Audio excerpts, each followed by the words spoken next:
Puri district is a coastal district on the eastern part of Odisha, India.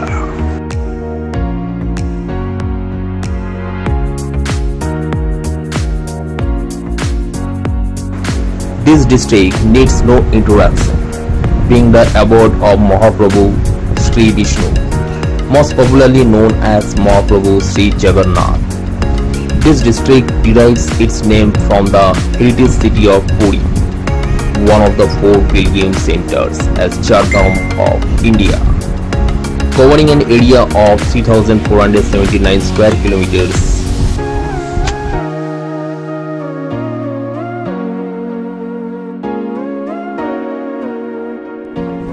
বন্ধুরা, আজকে আমাদের গন্তব্য হলো বাঙালিদের অন্যতম প্রিয় পর্যটন স্থান পুরী। পুরী সমুদ্র বীচ, জয় জগন্নাথ, জগন্নাথ মন্দির দর্শন। সন্ধ্যে 5:30 নাগাদ আমরা শালিমার স্টেশন থেকে শালিমার পুরী সুপারফাস্ট স্পেশাল ট্রেনটি ধরলাম এবং এটি ডট 5:30টায় শালিমার স্টেশন থেকে ছেড়ে দিয়েছিল এবং এটি সকাল 8:30 ও 9:30টার মধ্যে পুরী স্টেশনের মধ্যে পৌঁছে যাবে। এখন প্রায় সকাল 8:30 বাজে, 9:45টার কাছাকাছি টাইম, এক্স্যাক্টলি বলতে পারছি না। জাস্ট পুরী স্টেশনে আমরা ল্যান্ড করলাম। এবার এখান থেকে আমরা সোজা হাঁটা দেবো। বন্ধুরা দেখতে পাচ্ছ আমাদের আশেপাশের ভিউ, এটি পুরী স্টেশন। আমি আর আমার সঙ্গে আমার ভাইও রয়েছে। বন্ধুরা তোমরা দেখতেই পাচ্ছ প্রচুর পর্যটকের ভিড়। এই ট্রেনটি থেকে অনেক লোক নেমেছে পুরীতে ঘুরতে আসার জন্য। এর মধ্যে ম্যাক্সিমাম সবাই বাঙালি পর্যটক, প্রায় 90% পর্যটকই বাঙালি। তো আমরা সোজা গেটওয়ের দিকে যাই, ওখান থেকে কোনো আমরা টোটো অটো ধরে সোজা স্বর্গদ্বারের কাছাকাছি সি বিচের সামনাসামনি পৌঁছে যাব। ওখানে গিয়ে কোনো আমরা চিপেস্ট হোটেল দেখে নেবো। তো আজকে প্রচুর ভিড় হবে কারণ দোল পূর্ণিমার দিন এটি। পুরী স্টেশনটি চারপাশ দেখে যেটা লাগছে, এখন এর কনস্ট্রাকশনের কাজ চলছে। আশেপাশে প্রচুর বিভিন্ন রকমের কাঠামো রয়েছে। এখন অবধি স্টেশনটির আধুনিকরণের কাজ চলছে। টিকিট কাউন্টার থেকে আরম্ভ করে আরও নতুন বিভিন্ন ধরনের ফেসিলিটিস ব্যবস্থা এখানে তৈরি করা হচ্ছে। তো আশা করি আর মাস 2-3 মধ্যে পুরোপুরি তৈরি হয়ে যাবে। তো চারপাশে বিভিন্ন রকম কনস্ট্রাকশনের কাজ হচ্ছে। এই সব বাধাবিঘ্ন টপকে আমরা এখন সোজা টোটো অটো স্ট্যান্ডের দিকে যাব এবং সেখান থেকে গাড়ি নিয়ে আমরা সোজাসুজি স্বর্গদ্বার চলে যাব। আপনাদের বলে রাখা ভালো, কেউ যদি কোনো হোটেল বুক করে না আসেন, এখানে সরাসরি আপনারা টোটো বা অটো বুক করে প্রায় 150 টাকা, 200 টাকা, 250 টাকা, 150 টাকা, 250 টাকা মধ্যে আপনাকে চার্জ নেবে। মানে একদম বুক করে সরাসরি আপনাকে পুরী সি বিচ অব্দি পৌঁছে দেবে। মানে একটা কমন জায়গা হচ্ছে শ্রী চৈতন্য মহাপ্রভু মোড়, স্বর্গদ্বার সি বিচ মোড় বলা হয়। ওখানে আপনারা চলে যাবেন। ওখান থেকে গিয়ে আপনারা প্রচুর হোটেল রয়েছে, বিভিন্ন রেটের, বিভিন্ন রকম cheap hotel, deluxe hotel, luxury hotel. আপনারা আপনাদের পছন্দ মতন হোটেল খুঁজে নিতে পারেন। তো আমি যতটা জানি বা শুনেছি, এর আগে আমার যে এক্সপিরিয়েন্স আছে, আগে যখন এসেছি, 800 টাকা থেকে 5000 টাকার মধ্যে বিভিন্ন রেঞ্জের হোটেল পাবেন, এসি, নন এসি।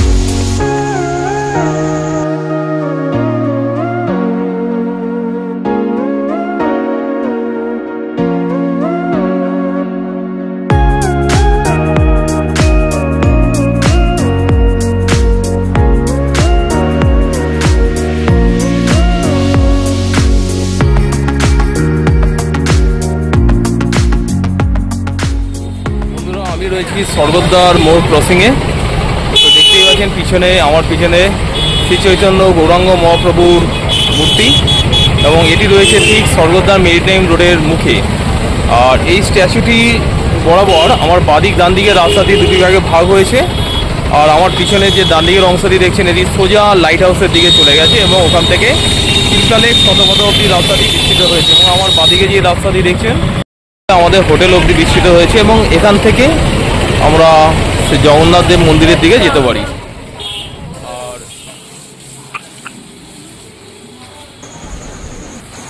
তো বন্ধুরা, আমরা কোনো হোটেল বুক করে এখানে আসেনি। আমরা সরাসরি স্টেশন থেকে স্বর্গদ্বার মোড় আসার পর আজ এই গল্লি, এখান থেকে টান। চলো এটা ল্যাব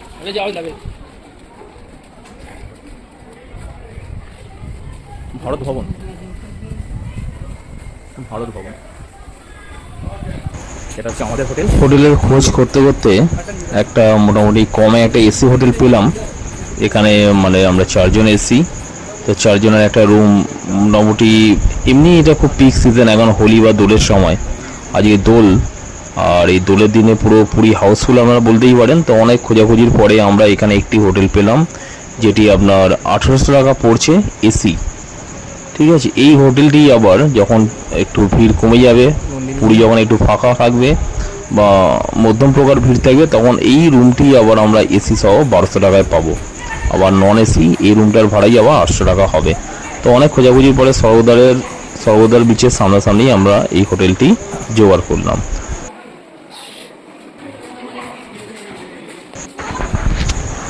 স্বর্গদ্বার বিচ থেকে শঙ্করাচার্য মঠের দিকে যেতে আর কাকাটুয়া মিষ্টান্ন ভান্ডার, যে কাকাটুয়া মিষ্টি বা খাজার দোকান আছে, সেই টপকে ডান দিকে গেলেই আমাদের এই হোটেলটি পড়বে। হোটেলটির নাম হচ্ছে নন্দিনী লজ, এবং এটি একটি উড়িয়া মালিকের বাড়ির সঙ্গেই এই হোটেলটি, এবং পরিষ্কার পরিচ্ছন্ন এবং অত্যন্ত ভালো পরিষেবা রয়েছে।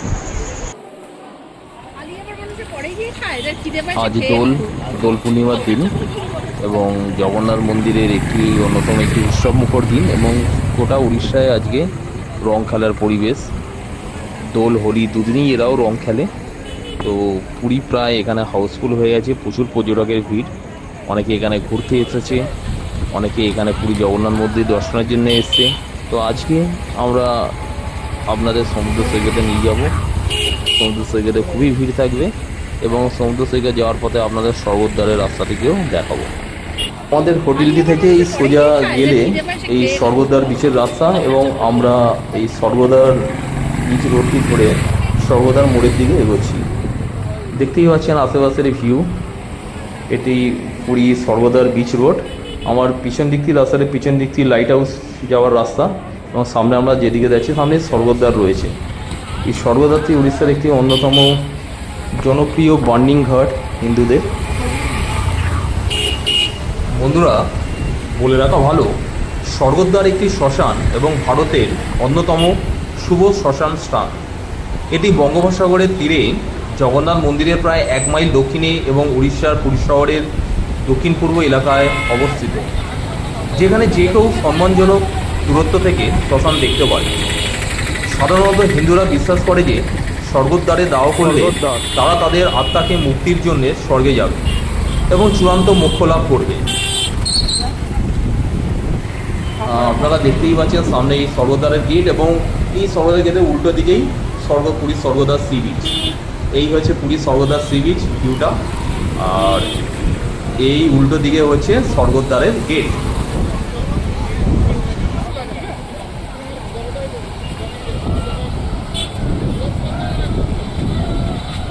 পুরীর এই সমুদ্র সৈকত, এই পুরীর বিচে এত পরিমাণ ব্লু প্লাস্টিক, মানে ব্লু তিরপলের শপ রয়েছে, বা বিভিন্ন জায়গায় ব্লু তিরপল শেডিং দোকানপাট রয়েছে, তাই একে ব্লু ফ্ল্যাগ বিচও বলা হয়। অনেকেই জানেন না পুরী সমুদ্র সৈকত, এই পুরী স্বর্গদ্বারের সামনে যে বিচটি রয়েছে, একে পুরী ব্লু ফ্ল্যাগ বিচও বলা হয়ে থাকে।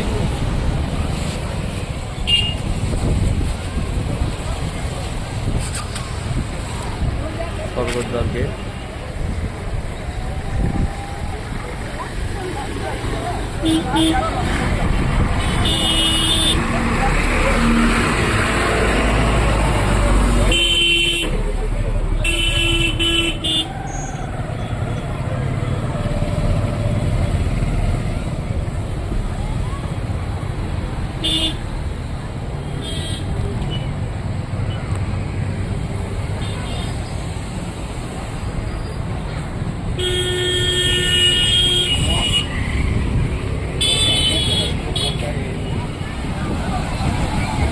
বন্ধুরা দেখতেই পাচ্ছেন এই পুরীর সমুদ্র সৈকতে প্রচুর মানুষের ঢল, প্রচুর মানুষের ভিড়, এবং আজকে এখানে তিল ধারণের জায়গা নেই, এত পরিমাণে প্রচুর পর্যটক এখানে এসেছে, এবং এর মধ্যে বেশিরভাগই মেজরিটি পার্সেন্টই হচ্ছে আমাদের বাঙালি পশ্চিমবঙ্গ ভারতের পর্যটক। তো দেখতেই পাচ্ছেন তিল ধারণের জায়গা নেই, চারদিকে সমুদ্র সৈকতের আশেপাশে প্রচুর মানুষের ছড়াছড়ি। আজকে দোল উৎসব, দোলযাত্রা। তো পশ্চিমবঙ্গ এবং উড়িষ্যার মানুষরা আজকের এই দিনটিকে দারুণভাবে সেলিব্রেট করে থাকে। বিভিন্ন রকম আচার অনুষ্ঠান, পূজা পদ্ধতির মাধ্যমে দিনটিকে স্মরণ করা হয়, দিনটিকে আনুষ্ঠানিকভাবে উদযাপন করা হয়।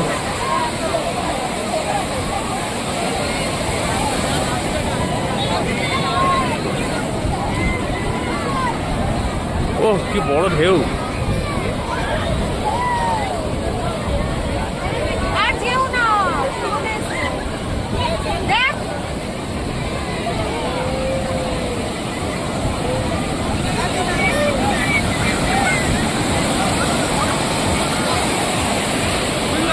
হ্যাঁ হ্যাঁ, মেলা লেগে গেছে, ফেস্টিভ্যাল।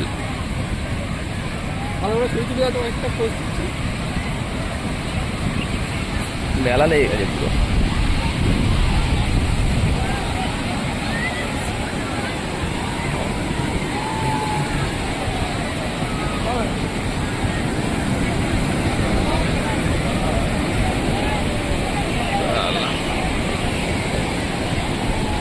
হেঁটে আসছি, যা যা ওইদিকে যা, সিউ সেলিব্রেশন করবো, ভিডিও করো, লম্বা করে লম্বা করে। কোথায় চলে যাচ্ছ? দাঁড়াও, আমি এখান দিয়ে আসবো, লম্বা করে ভিডিও স্টপ করো। ওকে ওকে ওকে,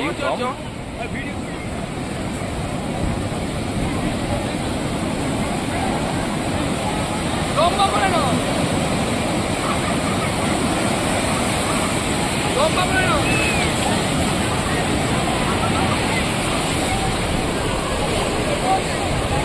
দীঘা, পুরী পুরো হাউসফুল। হ্যাঁ,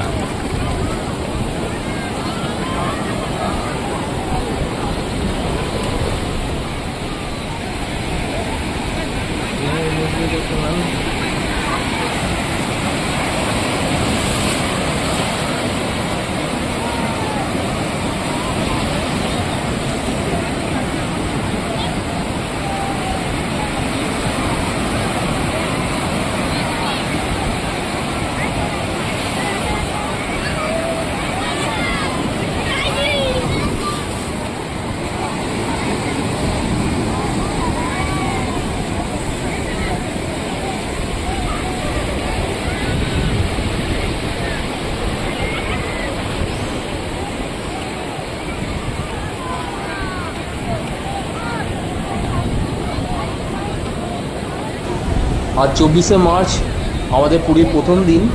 আজকে আমরা সমুদ্র স্নান করেই কাটাবো এবং কালকে আমরা জগন্নাথ দেবের দর্শন করব। সকাল সকাল গিয়ে কালকে আমরা জগন্নাথ দেবের দর্শন করব এবং বিকেলে আমরা জগন্নাথ দেব শ্রী জগন্নাথ মন্দিরে যে পতাকা উত্তোলনটি আছে সেই দৃশ্যটি আমরা বিকেলে গিয়ে উপভোগ করব। এটি আমাদের প্ল্যান। এখন এই 2-3 দিনে আজকে পুরীর আনাচে কানাচে আমরা ঘুরবো এবং তার এক্সপিরিয়েন্স গ্যাদার করব। পুরী ভ্রমণ মানেই জগন্নাথের মন্দির দর্শন। হিন্দু বিশ্বাস অনুযায়ী 4 ধামের অন্যতম এই পুরী জগন্নাথের মন্দির। ভারতের প্রাচীনতম মন্দিরগুলির অন্যতম। মন্দিরের পরতে পরতে রয়েছে ইতিহাস, শিল্পকলা আর রহস্যের হাতছানি। রথের কিংবা বছরের যে কোনো সময়ে মন্দির দর্শনের আগে আমার এই ভিডিওটি দেখে নিতে পারেন।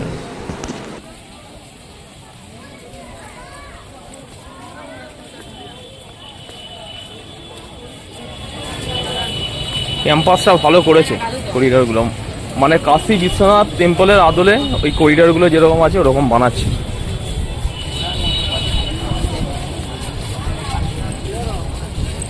বৃন্দাবন মন্দির,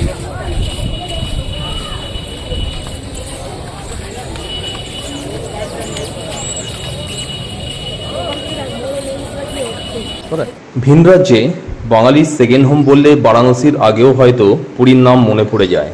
আসলে বারাণসীতে প্রচুর বাঙালি বসবাস করেন বলেই স্থানকে অনেকে বাঙালির সেকেন্ড হোম বলে থাকেন। কিন্তু ভিন রাজ্যে বাঙালির প্রিয় পর্যটন স্থল বলতে পুরী ছাড়া আর কোনো নাম মাথায় আসে না। সারা বছরই পুরীর আনাজ কানাজ বাঙালি পর্যটকে পরিপূর্ণ থাকে। যারা পুরীতে গেছেন তারা নিজেরাই তার সাক্ষী। আর পুরী ভ্রমণ মানেই জগন্নাথের মন্দির দর্শন। হিন্দু বিশ্বাস অনুযায়ী 4 ধামের অন্যতম এই পুরী জগন্নাথের মন্দির ভারতের প্রাচীনতম মন্দিরগুলির অন্যতম।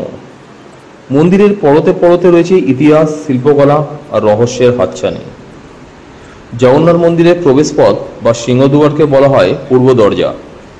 জগন্নাথ মন্দিরের 4টি দরজা আছে। মন্দিরের মূল প্রবেশপথ সিংহ দরজা। এই দরজা দিয়ে প্রবেশ করার সময় ঢেউয়ের আওয়াজ শুনতে পাওয়া যায়, কিন্তু সিংহ দরজা অতিক্রম করার পর ফের ঘুরে পিছন ফিরে একই দিকে গেলে আর ঢেউয়ের আওয়াজ শোনা যায় না। এমনকি যতক্ষণ মন্দিরে থাকবেন ততক্ষণও আর ঢেউয়ের আওয়াজ শোনা যাবে না। সিংহদুয়ার দিয়ে প্রবেশ করে প্রথমেই ভক্তরা গরুর স্তম্ভে মাথা নত করেন, অনেকে মূর্তিটি জড়িয়ে ধরেন, সেটাই নাকি নিয়ম। গরুর স্তম্ভের কাছে দাঁড়ালে সেখান থেকে সরাসরি জগন্নাথ, বলরাম, সুভদ্রার মূর্তি দেখতে পাওয়া যায়। কিংবদন্তি শ্রী চৈতন্য মহাপ্রভু স্বয়ং এই গরুর স্তম্ভ থেকে ভগবানের মূর্তির দর্শন করতেন। এই কারণে শ্রী চৈতন্য মহাপ্রভুর অনুগামীদের কাছে গরুর স্তম্ভ অত্যন্ত পবিত্র। গরুর স্তম্ভে সর্বদা প্রদীপ জ্বালানো থাকে। পুরোহিতরা বড় প্রদীপে সারাদিন ধরে তেল বা ঘি ঢালতে থাকেন। স্ট্যাম্পের উপরে অনেকগুলি ধাতব বাতি রয়েছে। এই সময় একটি প্রদীপ জ্বালানো হয়। উৎসবের সময় হয়তো সব প্রদীপ জ্বালানো হয়ে থাকে। স্তম্ভের উপরে থাকে প্রচুর ধাতব প্রদীপ। সাধারণত একটি প্রদীপ সারাক্ষণ জ্বলে এবং বিশেষ বিশেষ অনুষ্ঠানে সমস্ত প্রদীপ জ্বালানো হয়। সকালে মন্দিরে খোলার সময় ভক্তদের জয় জগন্নাথ ও হরিবোল শব্দে চারিদিক মুখরিত হয়। সেই সময় সাক্ষী থাকার অভিজ্ঞতাই আলাদা। জগন্নাথ দর্শন করতে হয় নির্দিষ্ট লাইন মেনে। মন্দিরের ভিতর কোলাহল থাকলেও বিশৃঙ্খলতা একেবারেই হয় না। এমনিতে জগন্নাথ দর্শনের সময় ভক্তদের চরণামৃত প্রদান করা হয়। তবে পুরোহিতকে সরাসরি দক্ষিণা দিলে তিনি ভক্তের গলায় জগন্নাথের হলুদ কাপড়ের একটি স্কার্ফ পরিয়ে দেন।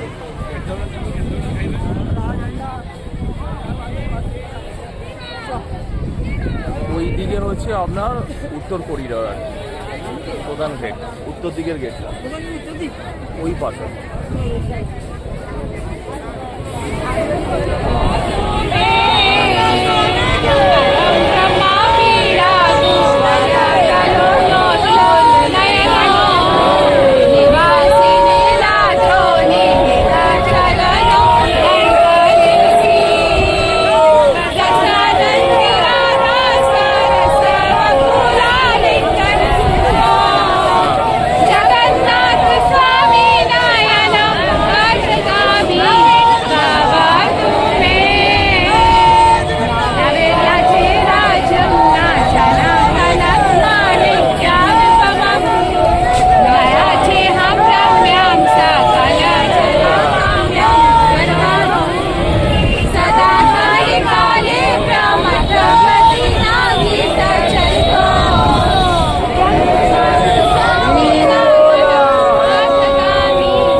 सामने है जहाँ से भगवान के बाहर से दर्शन हो रहे हैं। आओ, जहाँ से देखो भगवान के नयन दिखेंगे तुम्हें, मोटे मोटे नयन दिखेंगे बिल्कुल मंदिर के अंदर। ध्यान से देखो भगवान, देखो मंदिर के अंदर देखो। ओट में से देख रहे हैं जगन्नाथ। हेलो, मंदिर के बिल्कुल हम आगे खड़े हैं, भगवान जी बिल्कुल ओट में से देख रहे हैं। देखो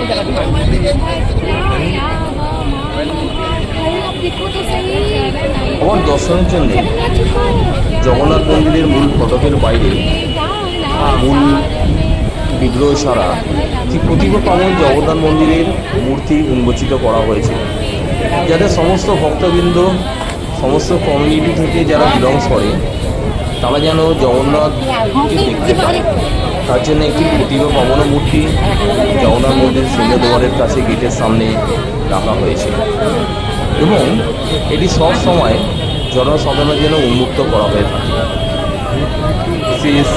বিশেষ আচার নিয়ম এবং আরতির পর যখন জগন্নাথ দেবের এই প্রতিভা পাবন মূর্তিটি ভক্তদের জন্য খোলা হয় বা পর্দাটি যখন সরা হয়ে থাকে তখন চারিদিকে উলুধ্বনি জয় জগন্নাথ হরি বল এর মাধ্যমে গোটা ক্যাম্পাসটি মুখরিত হয় এবং শিহরিত হয়। এটা দেখুন ওই উপরে ফ্ল্যাগটা হোস্ট হোক, তারপরে যেমন এইখানে ফ্ল্যাগটি দেখুন কোন দিকে উঠছে, পতাকাটির হাওয়া হচ্ছে এই দিকে, মানে বাঁ দিকে হাওয়া। আর এবারে দেখুন মন্দিরের চূড়া যে পতাকাটি সেটা হচ্ছে ডান দিকে, হাওয়ার উল্টো দিকে। এটাই হচ্ছে আশ্চর্য বিষয়, সত্যি কি জিনিস। হ্যাঁ,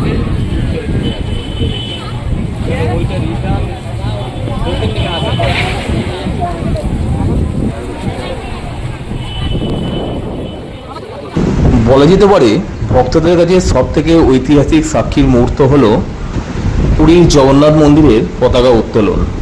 প্রত্যেক দিন নির্দিষ্ট সময়ে বিশেষ আচার মেনে বিশেষ মন্ত্র উচ্চারণের মাধ্যমে নিয়মিত এই পতাকাটি পরিবর্তন করা হয়ে থাকে। বলা বাহুল্য এই পতাকাটি হাওয়ার বিপরীত দিকে বয়, মানে বিপরীত দিকে উঠতে থাকে।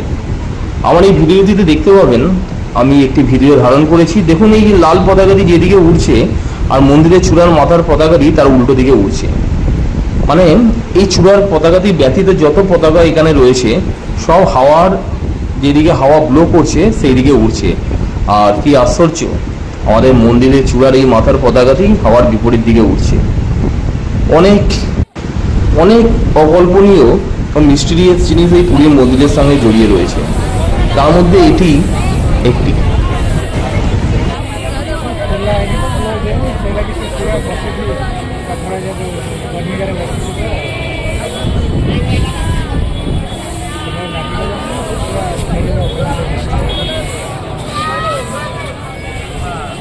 আমি খুবই ভাগ্যবান যে আমি পুরীর মন্দিরে এসে এই পতাকা উত্তোলনের দৃষ্টান্তের সাক্ষ্য হয়ে থাকতে পারলাম। সমস্ত ভক্তবৃন্দদের সঙ্গে আমি এই পতাকা উত্তোলনটি অনুধাবন করলাম। বিশেষ মন্ত্রোচ্চারিত এবং বিশেষ আচার নিয়ম পালনের মাধ্যমে প্রত্যেক দিন এই পতাকাটি উত্তোলন করা হয় এবং পরিবর্তন করা হয়। এবং ভক্তরা মানত করে অনেকেই স্কার্ফ দান করেন। এই লাল হলুদ যে স্কার্ফগুলো দেখা যাচ্ছে এগুলো জগন্নাথ দেবকে দান করা, মানে জগন্নাথ মন্দিরে এগুলো বিশেষ মানদে উত্তোলিত করা হয়ে থাকে। এবং 24 ঘন্টা পরে এই স্কার্ফটি যেই ভক্তটিকে আবার ফেরত দিয়ে দেওয়া হয়, তিনি এবং তার বাড়িতে এই স্কার্ফটি উত্তোলন করতে পারেন বা বাড়িতে রেখে দিতে পারেন।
বডিটা